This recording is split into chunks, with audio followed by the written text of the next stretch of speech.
Hi there! As an Easter weekend activity for the lockdown, we're making our first YouTube video. The obvious topic is the novel coronavirus, and to explain our current goal. Don't get infected, don't pass it on. I keep seeing logarithmic scales in the media. These are great visualization tools for professionals, but unsuitable for consumption by the general public. Linear graphs are much more intuitive. It is important to understand the nature of exponential functions, so let's try and draw one to get a feel. So here we have a brown piece of paper, just like a number file, with two axes. We have here we're going to count the value of the exponentials, and then here on the bottom we're going to double the number each time until we get to 20. This is 1,000, so 1 is pretty much 1. Yeah, draw that on. It's 28 is 1 millimeter. We're halfway to 20 and this is not going anywhere. We're running out of space.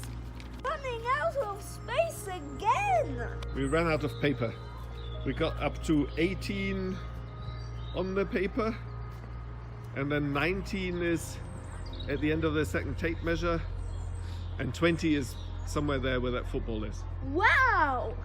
So in short, for a long time it looks like nothing's happening, and then suddenly when it reaches size increases that you care about, it explodes. I complained earlier that I don't like the media using logarithmic scale graphs like this one. You can see the scale for the values is squished up, and it makes the exponential curve look like a straight line. This is useful to compare differences in the rates of increase, but it does give a less alarming impression to casual observers. This is the same curve with a linear scale. It's also interesting to see what happens if a value gets bumped up at some point.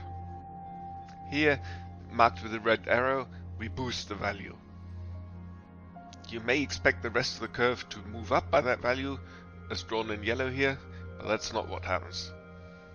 What you need to do is to look into the future and to find where the curve would have reached the new bumped up value, and then move that part of the curve across. So here in red is the curve after the bump. You can see it progresses much more steeply.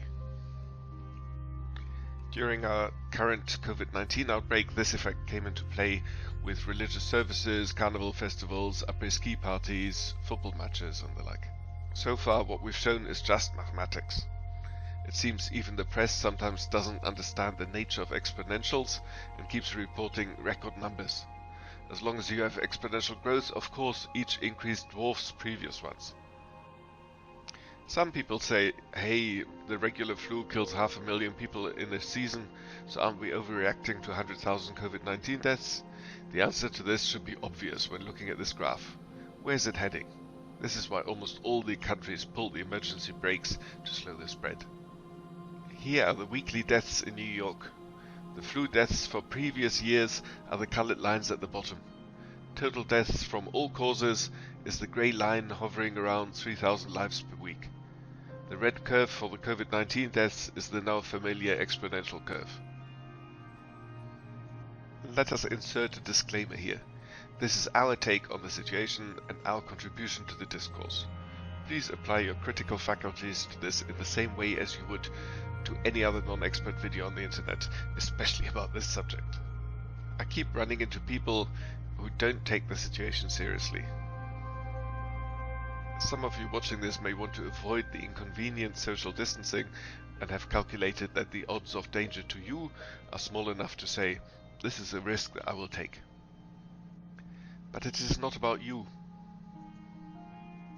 It is about breaking the exponential growth and protecting vulnerable people. If you are careless enough to get infected, you're also careless enough to infect others. If you infect 2 others and they infect 2 others, then 9 hops down the line 1,000 people are infected.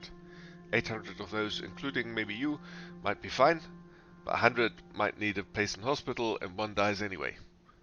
Each of these can be traced to you. Thanks for listening to our video project. Don't get infected and don't pass it on.